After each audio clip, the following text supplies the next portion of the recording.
the government has spent 10 or 20 million investigating the first incident. They have still produced no forensic evidence at all for the allegation it was Russian. So far, I mean, Simon Jenkins in The Guardian and Ed Thompson on Channel 4 have each said some forensic evidence. Please, there is none. Thompson, yeah. But suppose somebody gets poisoned with Novichok in Salisbury. Well, don't you first look as where's the nearest stockpile? 8 miles away in Portendown. And it's not from a great source, but in the early days of the Thatcher regime, Portendown assisted the apartheid regime in South Africa with its atomic bomb and its chemical and biological warfare, and almost certainly showed the apartheid regime how to make Novichok. Now, the story coming from Charlie Rowley is weird. He's kind of saying it was a perfume spray. I somehow you wouldn't put Novichok in a perfume spray. You'd have it in a very secure something or other. Martin, isn't it also a binary substance that you have to mix two chemicals together in order to make it? Obviously, that's not easy inside a perfume bottle. No, it's not. And, of course, if it was weapons-grade Novichok, everybody should be dead. And, of course, they've not actually given the Russians who they're accusing the material so that they can analyse it.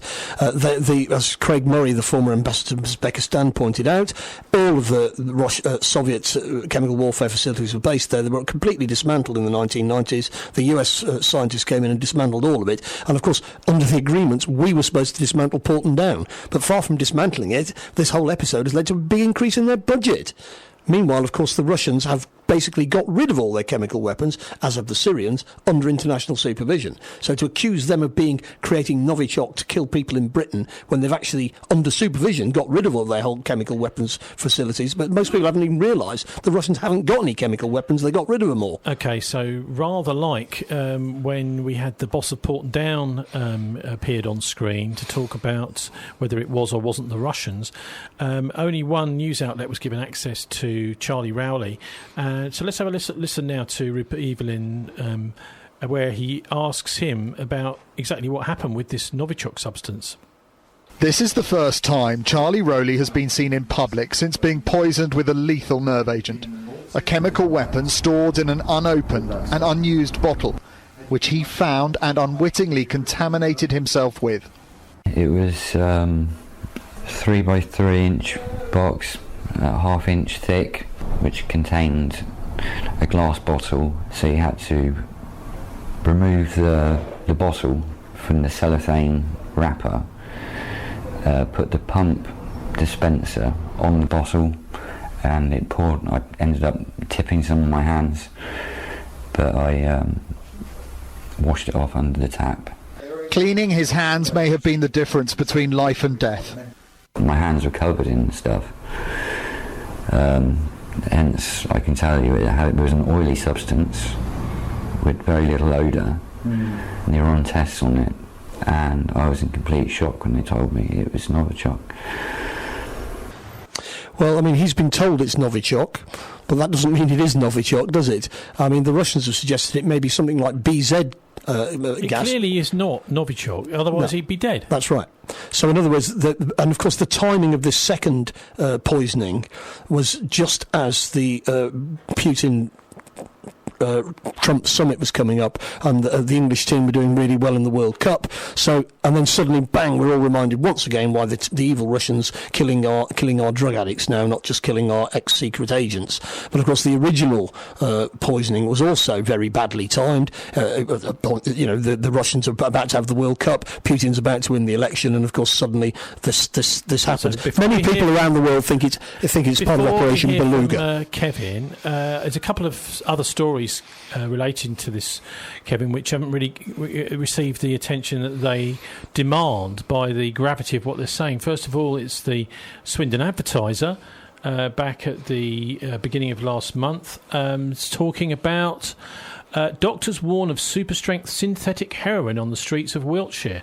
Doctors have been warned super-strength synthetic heroin could be circulating in Wiltshire. This comes after the discovery last month of a batch of heroin laced with fentanyl.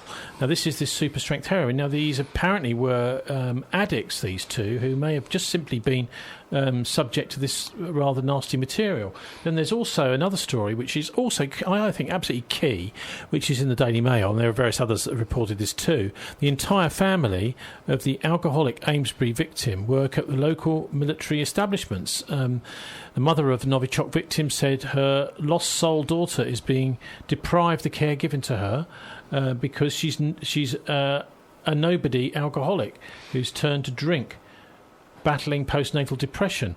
But also, you know, they're also discussing how most of their members of their family are working at these various military sites in Salisbury, which I suppose is nothing strange, but it does mean that potentially through somebody else maybe that they've had access to one of these secret military establishments like Porton Down. But anyway, what do you make of those two stories? One, the fentanyl, that this rather nasty heroin substitute was circulating just a week or so before this incident in Amesbury, and then secondly, the military connection with the family. Well, the idea of a maverick inside a secret establishment is not impossible at all.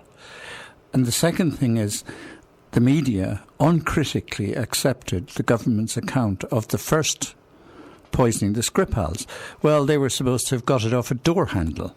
Now, this guy comes along with a sealed box.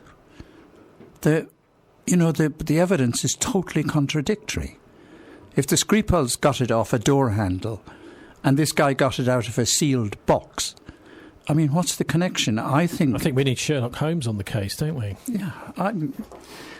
Well, I mean, as Sherlock Holmes said, when you've eliminated everything that's impossible, what's left must be true, however improbable. Can I just mention Operation Beluga? Paul Burrell, who used to be a top anti-terrorist police officer in France, gave an interview about 2 years ago now, where he said, "Well, we know what's going on. We know what it's called. It's called Operation Beluga. It's being run out of NATO, and it's to disrupt and prevent any kind of rapprochement between Russia and the West, because the military-industrial complex in the West don't want that to happen." And he says they were behind the assassination of Litvinenko. They're probably behind this, and they'll be behind other things like the coup in Ukraine and so on. And in fact, that fits the facts as far as I'm concerned. If I was Wiltshire Police, the number one suspects would be the British intelligence services, followed by the Ukrainian intelligence services, the American intelligence services, and possibly even the Israeli intelligence services. And the Russians would be one of the things you would consider, but frankly, you'd rule them out. So because if the Russians wanted to kill these people, they'd all be dead. If it is fake news, what's the point? Well, the point about this is it makes it's. Don't forget that Skripal was involved with creating the P dossier relating to Trump. Christopher Steele and Pablo Miller was his MI6 handler. They put together the dossier to discredit Trump. So I think it's pretty clear that the MI6 are in the Hillary Clinton CIA camp when it comes to what goes on in America. And of course they run scams in Britain because they can, and that of course the real goal is to steer US policy away from any kind of rapprochement with Russia. And I think that's pretty. If I was, privy to what the Russian intelligence services know about all of this, I think that's probably what their assessment would be about all of this. Okay, let's hear what he had to say about his partner Dawn Sturgis. Charlie Rowley again, being interviewed by Rupert Evelyn on ITV. His partner, Dawn Sturgis, had no reason to believe she was applying anything other than perfume. And when she fell ill, it was clearly extremely serious. I do have a memory of her spraying on her wrist and I guess rubbing them together. I think within 15 minutes, I believe Dawn said she felt that she had a headache. She asked me if I had any headache tablets. I went into the bathroom and found her in the bath, fully clothed, led in the bath, in a very ill state. I mean, pretty harrowing stuff, Kevin. Well, forensically, if this was supposed to be a perfume, Novichok has no smell. So didn't she notice there was no smell? All the forensics here are completely wrong. Well, the other thing I'd point out is he didn't say where he found it. Yeah, exactly. Where did he find it? We're just coming to that, Martin. Let's have a listen to that little section of this, the final section of the interview now. He doesn't remember precisely where he found the perfume, but is sure that it wasn't in the Salisbury Park where he'd been the day before falling ill. It's possible he believes that he may have picked it up a couple of days earlier. He's angry with the assassin who targeted a former Russian spy, but left a city exposed to a chemical threat. I think it's very irresponsible for people to leave the poison, for anybody to pick up. It could have been children or... With his home a scene of crime and nerve agent contamination, Charlie Rowley cannot go back there. Although right now, he doesn't want to. It's locked down until decontamination. The truth is, I wouldn't like to go back. Too many memories. Too many bad memories. Well, I don't know what your instinct is as to whether he makes a good, credible, reliable witness, really, because I also heard there, rather naughty, was Rupert Evelyn actually prompting him, and then Charlie repeating what Rupert was saying. Also, he's using expressions like, I forgot, I believe, I think... Well, I mean, he didn't actually say where he'd found it, which I think is extraordinary. He must know where he found it. And, of course, the thing is... he's forgotten. Somebody put it there. Now, was it the Russians who put it there?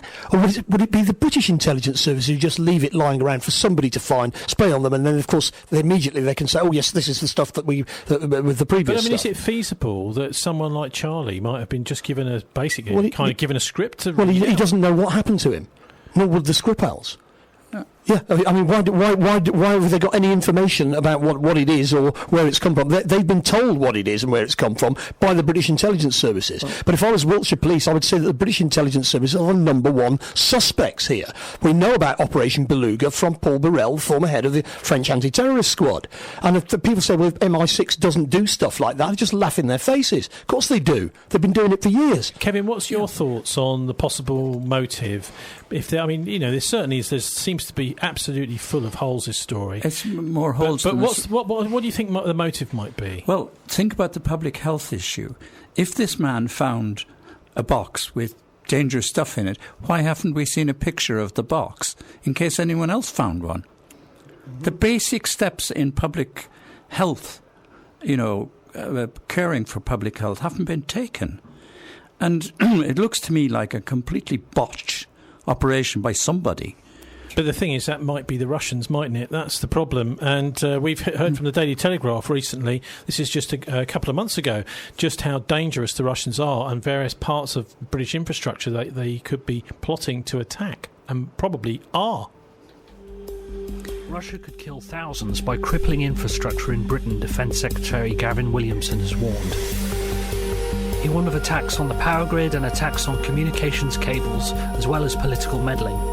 Britain has 4 undersea interconnectors for electricity and 3 for gas, which provide energy to 3 million homes, a figure which will rise to 8 million when further connections are built. Mr. Williamson said Russia was spying on infrastructure and asking, how can we hurt Britain? Military leaders say Russia could also launch a devastating attack on undersea internet cables. Defence cuts have resulted in the absence of any UK submarine hunting maritime patrol aircraft since 2010, while numbers of ships and submarines which could also protect the cables have been cut. Approximately 97% of global communications are transmitted through the cables laid on the seabed, which transmit an estimated 7 trillion in daily financial transactions. And some of the busiest connections come ashore at remote locations in the UK. The damage an attack could cause has been described as nothing short of existential. Russia's US election interference isn't an isolated incident. Attempts may also have been made on Britain's EU referendum. Tactics including spreading fake news, trolling, and the hacking and leaking of sensitive political information could all pose a very real threat to Britain's democratic process, which some warn would have more profound and damaging consequences than a physical attack on infrastructure. Here's a story that the Telegraph has never published. It's far bigger, far more important. The American spy agency, the National Security Agency, and its 9 agents, the big internet companies, have been convicted in court of criminal and civil offences of surveillance. They have surveillance on 67% of people in the UK. The Telegraph's never mentioned this story, and the Americans have been convicted in court. No Russian agency or body has ever been convicted in a court. This is hogwash. No wonder we're 34 in a list of 33. But Martin, what we're hearing there, Britain has got no submarine hunters left anymore. So the Russian submarines could be zipping about all around our coasts, destroying all our infrastructure and our links to the European mainland and to Scandinavia. Well, I mean, the Telegraph is owned by Murdoch, so you've got to take that into account. No, it isn't. No, sorry, it's owned by the Barclay Brothers. Barclay Brothers. And the other thing, of course, is that the Telegraph is the house journal of MI6. They basically tell the journalists what to write, and they write it. Did you hear the doomy music in the background there? Oh, and there's 97% of course, all these infrastructures can be attacked. And, of course, the Russians could, if they wanted to attack these infrastructures. But what would we do? We would attack their infrastructures. They rely on these infrastructures as much as we do. So the idea that the Russians, for some reason best known to themselves, would want to destroy the infrastructure of Britain, well, they could if they wanted to. They could nuke us as well if they wanted to, but they're not going to do either of those things. It's not in their interest to do either of them. It's scaremongering, and I think the real point is when he starts saying, we need more submarines. That's what the point of that little article is. More money for our submarines. The Royal Navy's hand behind all of this. We need more money for submarines. More money for submarines, and I want to be on the board of the companies that make them, and that's my retirement plan. And did you see Williamson saying that he wants 20 billion more for the armed services? Otherwise, he's going to destroy May because he created her and he can destroy her. He's jumped, and of course, he's the chap who said that the Russians should shut up and go away in that famous diplomatic coup that he made, sitting in front of a British and an American flag. Did you see? He had a British and an American flag behind him when he made that comment. Because of Brexit, we need a big empire to cuddle up to. The Americans. Yeah, well, I think what's going on here is becoming increasingly. I mean, there's always been propaganda. There's always been an element of manipulation, but we're now reaching an absolutely hysterical stage of manipulation and propaganda.